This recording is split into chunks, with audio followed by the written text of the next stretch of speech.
Hair fall নিয়ে চিন্তিত? চুল পাতলা হয়ে যাচ্ছে? অনেকেই ভাবেন চুল কি আগের মতো ঘন হবে? আজ আমরা কথা বলবো হেয়ার পিআরপি নিয়ে, একটি জনপ্রিয় নন সার্জিক্যাল ট্রিটমেন্ট যা বর্তমানে হেয়ার ফল কন্ট্রোল ও হেয়ার রিগ্রোথের জন্য অনেকেই করাচ্ছেন। হেয়ার পিআরপি আসলে কি, কিভাবে কাজ করে, কাদের জন্য উপকারী, আর ট্রিটমেন্ট নেওয়ার সময় কি কি জানা জরুরি, সবকিছু জানবো আজকের ভিডিওতে। আসসালামু আলাইকুম। আমরা প্রতিদিন এমন অনেক ছোট ছোট ভুল করি যেগুলো ধীরে ধীরে আমাদের শরীরের বড় ক্ষতির কারণ হয়ে দাঁড়ায়। সবচেয়ে ভয়ঙ্কর বিষয় হলো বেশিরভাগ মানুষই বুঝতেই পারেন না কখন একটি সাধারণ সমস্যা নীরবে বড় রোগে পরিণত হচ্ছে। একজন ডাক্তার হিসাবে প্রতিদিন এমন অনেক রোগী আমি দেখি যারা শুরুতে সমস্যার লক্ষণগুলো অবহেলা করেছিলেন, কিন্তু পরে সেটাই বড় জটিলতার কারণ হয়ে গিয়েছে। এই চ্যানেলে আমরা স্বাস্থ্য বিষয়ক সেই গুরুত্বপূর্ণ তথ্যগুলোই সহজ ভাষায় জানাবো। কোন লক্ষণকে অবহেলা করা উচিত নয়, কোন অভ্যাস আপনার শরীরকে নষ্ট করছে, এবং কিভাবে আপনি ও আপনার পরিবার সুস্থ থাকতে পারেন। আজকের ভিডিওতে এমন কিছু তথ্য শেয়ার করব যা আপনার স্বাস্থ্য সম্পর্কে ধারণা বদলে দিতে পারে। তাই ভিডিওটি শেষ পর্যন্ত দেখুন, কারণ মাঝখানের একটি তথ্য আপনার জন্য খুবই গুরুত্বপূর্ণ হতে পারে। ভিডিও শুরু করার আগে আমাদের চ্যানেলটি সাবস্ক্রাইব করে পাশে থাকা বেল আইকনটি অন করে নিন, যাতে স্বাস্থ্য সম্পর্কীয় গুরুত্বপূর্ণ ভিডিও সবার আগে আপনার কাছে পৌঁছে যায়। চলুন শুরু করা যাক।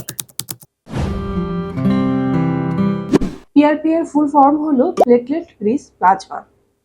এটি আমাদের নিজের ব্লাড থেকেই তৈরি করা হয়।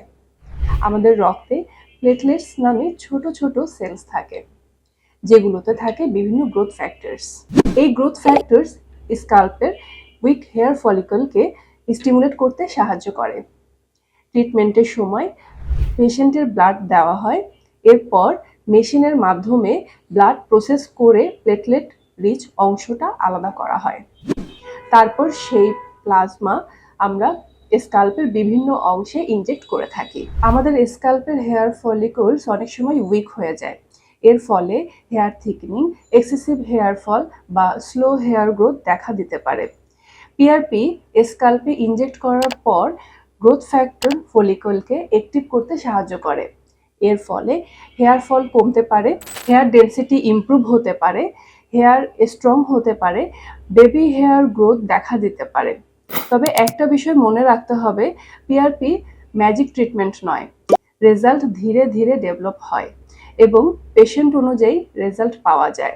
হেয়ার পিআরপি বিশেষ করে হেল্পফুল হতে পারে early hair thickening, male pattern hair loss, female pattern hair loss, stress related hair loss, post illness hair shedding এর জন্য।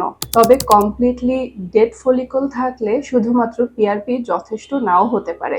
কিছু ক্ষেত্রে কম্বিনেশন ট্রিটমেন্ট, হেয়ার ট্রান্সপ্ল্যান্টের প্রয়োজন হতে পারে। এছাড়া ট্রিটমেন্ট শুরু করার আগে প্রপার কনসালটেশন খুবই ইম্পর্টেন্ট। অনেকেই জানতে চান ট্রিটমেন্ট পেইনফুল কিনা। সাধারণত পুরো প্রসেস 30 থেকে 45 মিনিটের মতো সময় লাগে।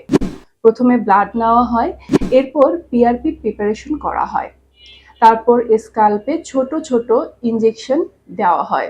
মাইল্ড ডিসকমফোর্ট হতে পারে, তবে বেশিরভাগ মানুষই কমফোর্টেবলি প্রসেসটা কমপ্লিট করতে পারেন।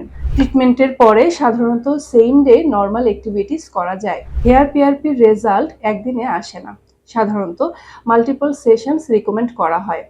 অনেক ক্ষেত্রে 4 থেকে 6টা সেশন প্রয়োজন হতে পারে, তবে এটা পেশেন্ট অনুযায়ী ডিপেন্ড করে। কিছু মানুষ 2 থেকে 3 মাসের মধ্যেই ইমপ্রুভমেন্ট নোটিস করতে পারেন, আবার কারো ক্ষেত্রে সময়টা বেশিও লাগতে পারে। হেয়ার ফল ইগনোর না করে আর্লি স্টেজে ট্রিটমেন্ট শুরু করলে ভালো রেজাল্ট পাওয়ার সম্ভাবনা বেশি থাকে। তবে ইন্টারনেট দেখে ট্রিটমেন্ট নেওয়ার আগে অবশ্যই একজন কোয়ালিফাইড ডার্মাটোলজিস্টের পরামর্শ নেবেন। ভিডিওটা যদি আপনার জন্য উপকারী হয়ে থাকে তাহলে অবশ্যই একটা লাইক দিন এবং শেয়ার করুন। আপনার পরিবার ও প্রিয়জনদেরকেও জানার সুযোগ করে দিন, কারণ অনেক সময় একটি সঠিক স্বাস্থ্য তথ্য একজন মানুষের জীবন বদলে দিতে পারে। আপনার যদি এই বিষয়ে কোনো প্রশ্ন থেকে থাকে তাহলে কমেন্টে লিখে জানান। আমি এবং আমার টিম চেষ্টা করব সঠিক তথ্য দিয়ে সাহায্য করার।